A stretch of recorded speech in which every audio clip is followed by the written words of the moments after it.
कोटि देवताओं को भी प्राप्त हो जाता है, केवल एक लोटा जल। और भ्रम में न जाइए, कई माताएं मंदिर में जाती हैं जल चढ़ाने के लिए, गलती कर जाती हैं। कई माताएं मंदिर में गई जल चढ़ाने, लोटा भर के एक लोटा जल, ये यहाँ शास्त्र कह रहा है सारी समस्या का हल एक लोटा जल। अब तुमने एक लोटा जल पूरा शंकर जी को कहां चढ़ाया है? ईमानदारी से बोलो, कितनी कितनी विचार की बातें, जरा विचार करना। तुम्हारा तुम कह रही हो मेरा भोलेनाथ सुन नहीं रहा, मेरा भोलेनाथ सुन नहीं रहा, मेरा भोलेनाथ सुन नहीं रहा, क्योंकि तुम लोटे में से भी तो जल चुरा कर दूसरे को चढ़ा दिया। एक लोटे जल में से वही शंकर जी को चढ़ा दिया, उसी लोटे के पानी थोड़ा सा बचा के गणेश जी को चढ़ा दिया, उसी में थोड़ा बचा के पार्वती जी को चढ़ा दिया, उसमें थोड़ा बचा के कार्तिकेय जी को चढ़ा दिया। अब यहाँ बात चल रही है सारी समस्या का हल एक लोटा जल। अब तुमने उसी लोटा का पानी थोड़ा सा हर हर महादेव शंभो काशी विश्वनाथ गणेश जी को हर हर महादेव, पार्वती जी को, फिर इधर कार्तिकेय जी को भी चढ़ा, फिर उसमें से बचा के थोड़ा सा नंदी को भी चढ़ा दो। लोटा एक, देवता। शिव महापुराण की कथा कहती है शंकर को जल चढ़ाने जाना, गणेश जी महाराज को अलग से जल चढ़ाने की जरूरत नहीं है, पार्वती जी को अलग से जल चढ़ाने की जरूरत नहीं है, नंदी को अलग से जल चढ़ाने की जरूरत नहीं है, शरणानंद कार्तिकेय को अलग से जल चढ़ाने की जरूरत नहीं है। आपको पहले भी कथा में कहा था, आज फिर बताते हैं। जैसे ये शिवलिंग, ये जलाधारी, ये शिवलिंग, ये गोल जो जलाधारी है, किसका हस्त कमल है? जम के बोलो, पार्वती। जहां से जल बहता है उसके राइट हैंड में गणेश, लेफ्ट में कार्तिक, बीच में अशोक। शिवलिंग के ऊपर जो जलाधारी बंदी है उसमें से बूंद बूंद पानी नीचे गिर रहा है, वो शंकर भगवान की 5 बेटी, जया, विषहरा, शामली बारी, दौतली, देव। शंकर जी की छठी लड़की अशोक सुंदरी उनके पास। ठीक है, अब तुमने जल चढ़ाया। स्कंद पुराण कहती है जहां जल चढ़ता है, जल चढ़ने के बाद जलाधारी पर गिरता है, मतलब पार्वती जी को मिल गया। जल बहते बहते अशोक सुंदरी को मिल गया, कार्तिकेय गणेश को मिल गया। फिर वही जल बहता हुआ जब बाहर निकलता है, नीचे गिरने पर जितना शिवलिंग की, अभी अभी हम सतुआ बाबा जी के आश्रम पर पहुंचे, मणिकर्णी पर। अभी सुबह जब बाबा विश्वनाथ जी का दर्शन किया, अभिषेक किया, तब वहां पहुंचे। अगर आस्था चैनल वालों के पास अगर वो शिवलिंग का अगर वो फोटो हो बाबा जी के धाम आश्रम का, जहां हमने अभिषेक कर रहे थे, जल चढ़, तो वहां पर पारस शिवलिंग का अभिषेक करने के बाद में नीचे जो जलाधारी है, जलाधारी में से जहां से पानी गिरता है, ये पानी जो नीचे गिर रहा है, पानी यहाँ आया और यहाँ से जो नीचे गया, मतलब जितनी परिधि मोटी है उतनी परिधि, जितना पानी यहाँ से लेके यहाँ तक जमीन पर जाता है, उतनी दूरी में 64 योगनियां हैं। और फिर पानी यहाँ से जो आगे बढ़ता है वहां पर 33 कोटि देवी देवता है। मतलब एक लोटा जल सारे देवताओं को प्राप्त हो जाता है। तुम्हें अलग से गणेश जी को, अलग से किसी देवी देवता को, अलग से किसी देवता को जल की जरूरत नहीं पड़ती। तुम सोचो कि मैं गणेश जी को भी जल चढ़ा दूं, गणेश जी पास में बैठे, तुमने सोचा पार्वती जी को जल चढ़ा दूं, पार्वती जी पास में बैठी हैं, तुमने सोचा कि कार्तिकेय को जल चढ़ा दूं, ना ना, शंकर जी को चढ़ाया, सबको मिला। मंगलवार का व्रत करते हो, जम के बोलो, कोई करता होगा, आप में से कोई करता होगा, हनुमान जी का। शुक्रवार का व्रत संतोषी माता का, लक्ष्मी जी का। शनिवार का व्रत बोलो बोलो, जम के बोलो, जम के तो बोलो, शनि महाराज जी। गुरुवार का व्रत बृहस्पति। अब कभी अगर मौका मिले तो एक बार स्कंद पुराण पढ़ना। स्कंद पुराण का काशी खंड स्मरण करिएगा या अवंतिका खंड स्मरण करिएगा। स्कंद पुराण के अवंतिका खंड में, काशी खंड में वर्णन मिलता है। तुम चाहे रविवार का व्रत कर लो, सोमवार का कर लो, देवी का कर लो, देवता का कर लो, चाहे चतुर्थी कर लो, चाहे छठ कर लो, चाहे पंचमी कर लो, कोई सा भी व्रत कर लो, व्रत का फल तुम्हें देवता बिना शंकर की आज्ञा के दे ही नहीं सकते। शिव कहेंगे तब फल मिलेगा, शंकर कहे तो फल मिलेगा। किसी का भी व्रत करो, आज्ञा शिव की हो, निवेदन शंकर का हो। स्नान करने जाओ तो ध्यान रखो कि गंगा में हम स्नान कर रहे हैं, कोई बेकार वस्त्र वहां न पटक के आ जाए, कोई जूतल चप्पल हम वहां न पटक कर जाए, कोई चीज हम वहां न पटक कर जाए, इसके स्मरण रहे। काशी की पवित्रता का ध्यान आपको और हमको रखना है। और शंभु शरण मांगू घड़ी रे दुख के मन में भी एक भाव जागृत होता है जब आप काल भैरव का दर्शन करने के लिए जाते हैं। कभी कभी आपके मन में भी भाव उत्पन्न होता है जब भगवान मां अन्नपूर्णा का दर्शन करने के लिए जाते हैं। क्या करते हैं, अरे पास में मंदिर है ना, चप्पल कहाँ लेके जाऊंगी, मंदिर के दरवाजे पर छोड़ूंगी, यहाँ बात छोड़ूंगी, इससे अच्छा ये चप्पल में गाड़ी के अंदर छोड़ के चली जाऊं। अपने मन में भाव आता है कि मंदिर पास में, चप्पल में गाड़ी में छोड़ दो। अब ये तुम्हारी बुद्धि में, तुम इतने वीआईपी रहने वाले, तुम इतने चकाचक रहने वाले, एक मिनट तुम हॉल से भी अगर रसोई घर में जाओ तो बिना चप्पल के नहीं जाओ, तुम अपने वॉशरूम में भी जाओ तो बिना चप्पल के नहीं जाओ। तुम्हारी बुद्धि में ये आया कैसे कि मंदिर सामने है तो चप्पल गाड़ी में छोड़ जाऊं? ये तुम्हारी बुद्धि में, तुम्हारे मन से नहीं आया। जो तुम्हारे माता पिता ने भगवान शंकर को एक लोटा जल चढ़ाया था, उस जल का प्रताप तुम्हारी बुद्धि में आ गया और तुमने चप्पल गाड़ी में छोड़ दी और पैदल नग्न पैर से, नंगे पांव से, चप्पल को त्याग कर, पादुका को त्याग कर, जूते को त्याग कर और बाबा के धाम की ओर चल दिए, भगवान के मंदिर की ओर चल दिए। मंदिर पास में, तुम चाहते तो चप्पल को साथ पहन कर जाते, द्वार पर छोड़ देते, पर तुम्हारी बुद्धि में जो आया वो भगवान शिव की कृपा से आया। पर चप्पल का त्याग करा, नंगे पैर चलकर जा रहे हो, नंगे पैर चलकर जा रहे हो। अब पुलोमा की पत्नी ने विचार करा कि मेरा पति तो असुरों को, असुर प्रवृत्ति का और देवताओं को परेशान करने जा रहा। असुर जितने थे ना, इनकी जो धर्म पत्नियां थी ना, अपने पति का युद्ध देखना पसंद करती थी। रामचरितमानस में एक बड़ा सुंदर भाव आया। रामचरितमानस में रावण मर गया, मंदोदरी रो रही है। रावण मर गया, मंदोदरी रो रही है, खूब आंसू ढाल ढाल कर रो रही है। तो मेरे राघव जी के मन में आया, मेरे राम जी के मन में आया, जरा पता तो करूं कि मंदोदरी इतना क्यों रो रही है। राम जी तुरंत लखनलाल जी के साथ, हनुमंत लाल जी के साथ में मंदोदरी के पास पहुंच गए। मंदोदरी क्यों रो रही हो? तुम्हारा पति मर गया इसलिए रो रही हो? मंदोदरी बोली नहीं, कर्म की गति है, भोगना तो है। मुझे मालूम था मेरा पति मरेगा। मंदोदरी, तेरे पुत्र मर गए तू इसलिए रो रही है? कर्म की गति है, मैं जानती थी कि मेरे पुत्र गलत का साथ दे रहे हैं तो वो भी मरेंगे। मंदोदरी, तेरा देवर कुंभकर्ण मर गया इसलिए रो रही है? नहीं, कर्म की गति है, वो भी भोगना है। तेरा पूरा राक्षस कुल समाप्त हो गया मंदोदरी, तू इसलिए रो रही है? मंदोदरी कहती है नहीं, मेरा रोना इसलिए भी नहीं है। फिर मंदोदरी तू रो क्यों रही है? किस लिए तुझे रोना आ रहा है? तो मंदोदरी कहती है मैं रो इसलिए रही हूं कि दरवाजे पर इतने दिन से राम आकर खड़े थे और मैं दरवाजे के बाहर निकलकर उसका दर्शन ना कर सकी, इसलिए रो रही हूं। लंका के दरवाजे पर राम खड़े थे और मैं उसका दर्शन ना कर पाई।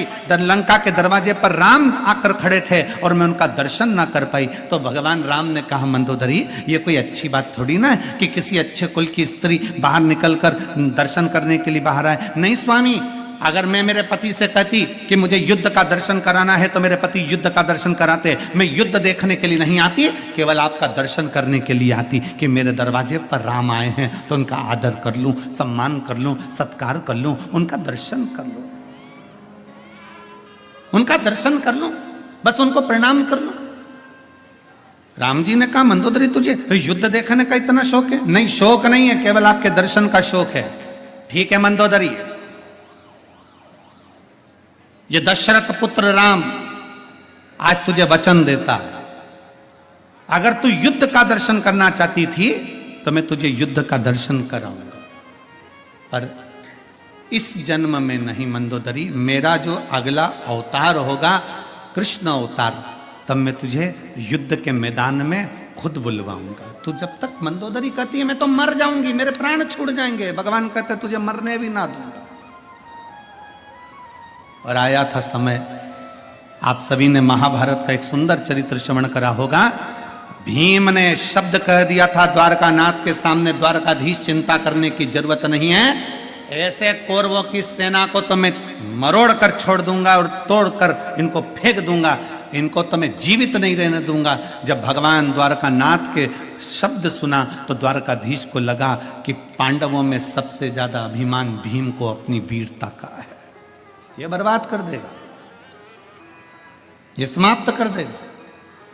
और भीम को इतना अहंकार आना है तो ये भीम कहीं ना कहीं समाप्ति की ओर लेकर जाएगा। इसलिए भगवान द्वारकानाथ ने कहा भीम युद्ध मार्ग में लड़ना, तुम्हें अपनी वीरता का अहंकार है, हम जानते हैं, तुम जाओ एक काम करो, लंका जाना, वहां से मंदोदरी को लेकर आओ, मंदोदरी को लेकर आना और कहना कि मुझे युद्ध के मैदान में युद्ध का दर्शन कराने के लिए द्वारकानाथ ने बुलाया। मंदोदरी कौन?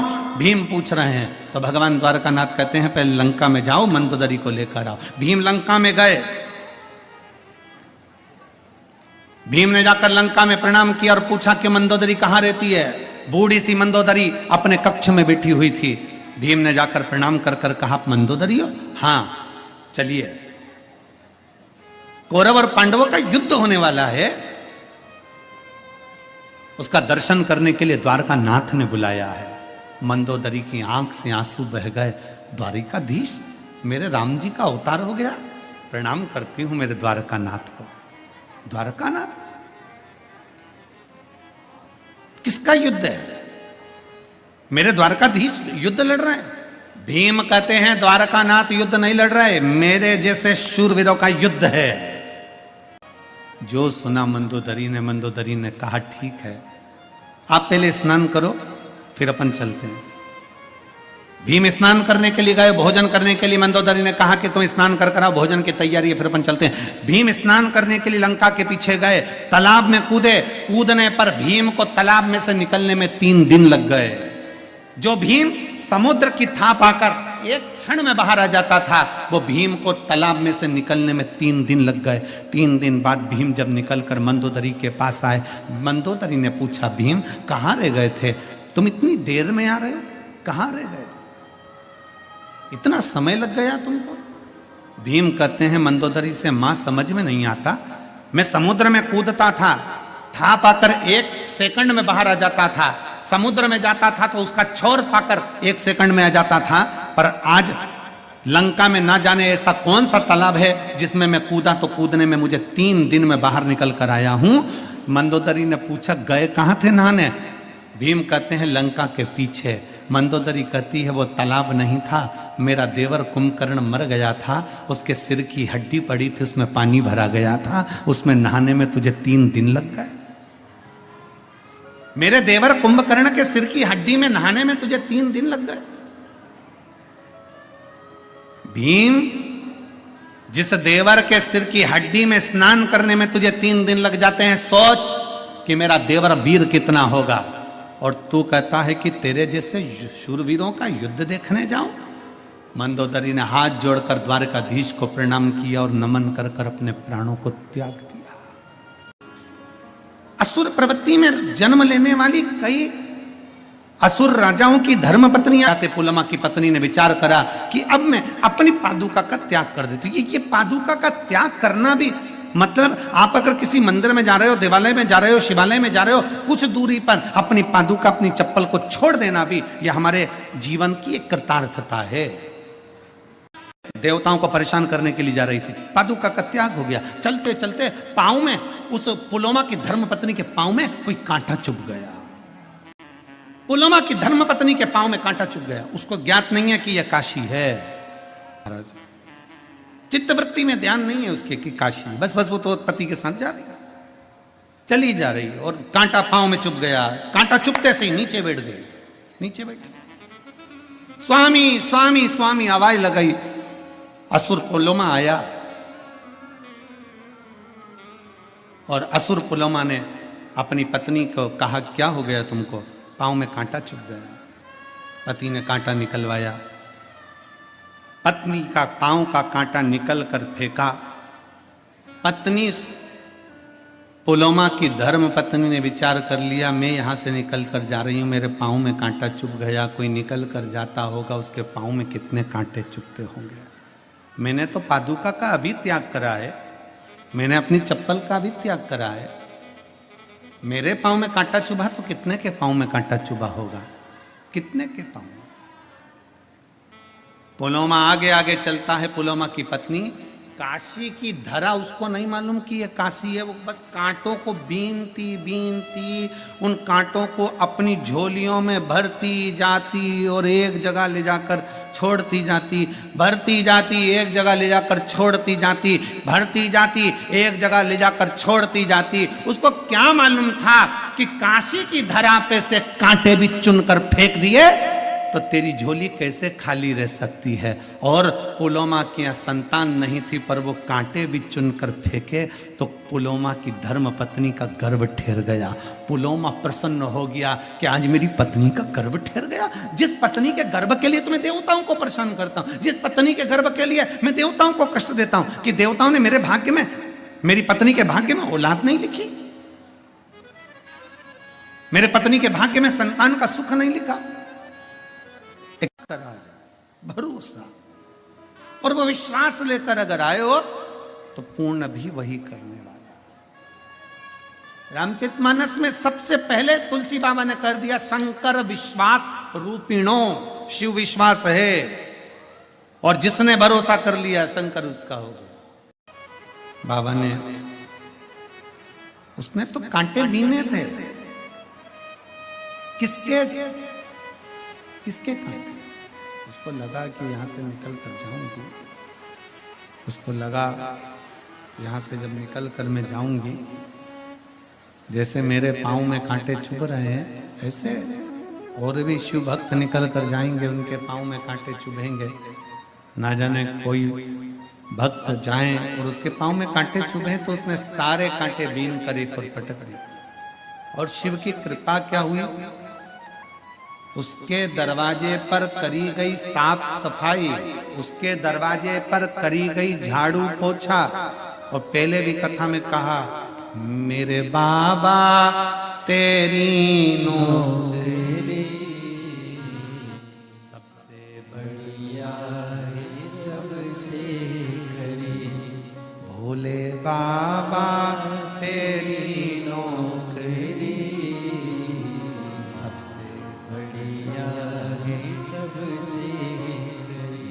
जब से तेरा गुलाम हो गया, तब से मेरा बिना हो गया। जब से तेरा गुलाम हो गया, तब से मेरा। बड़े से बड़ी बीमारी भी आ जाए, बहुत तकलीफ भी हो जाए, बहुत कष्ट की जिंदगी चल रही हो, बहुत दुख का जीवन चल रहा, तुम्हारे नजदीक में जो शिवालय हो, शंकर का मंदिर हो, शिव जी का ओटला हो, शंकर भगवान का शिवलिंग हो, उसके मंदिर में जाकर उसके मंदिर की चौखट को साफ करना प्रारंभ कर दो, झाड़ू लगाना प्रारंभ कर दो, एक लोटा जल चढ़ाना प्रारंभ कर दो, तुम्हारे भी दुख समाप्त होना प्रारंभ। जाना तुमको पड़ेगा। हमने पहले भी कथा में कहा, सिर तुम्हारा दुखा है तो दवाई तुम्हें खाना है। दुश्मन नहीं है,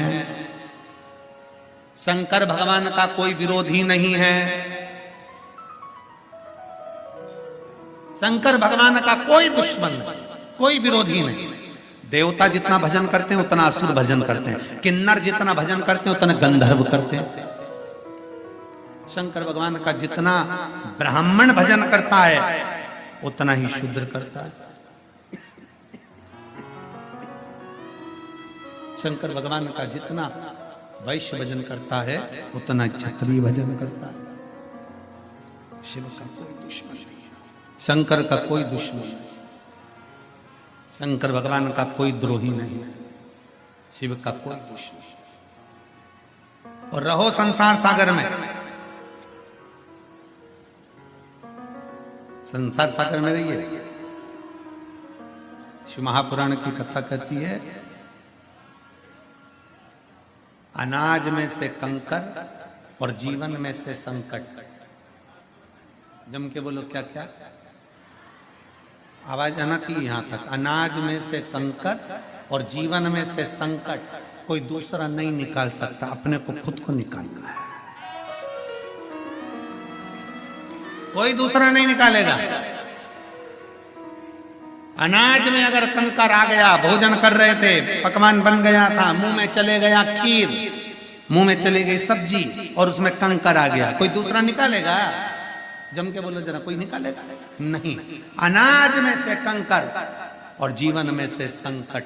सबका अपना अपना दुख है, सबकी अपनी अपनी तकलीफें हैं, कोई दूसरा दुख में। श्री शिवाय नमस्तुभ्यम। हर हर महादेव।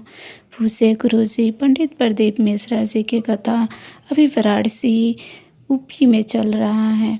उस कथा का उपाय पूज्य गुरु जी पंडित प्रदीप मिश्रा जी बताए हैं अपनी कथा में कि शिव जी पर जल कैसे चढ़ाना चाहिए। तो आशा करती हूँ यह वीडियो आपको पसंद आई होगी। वीडियो पसंद आई होगी तो वीडियो को लाइक करें और हमारे यूट्यूब चैनल पर नए हैं तो चैनल को सब्सक्राइब ज़रूर कर लें और कमेंट में हर हर महादेव लिखना ना भूलें। धन्यवाद।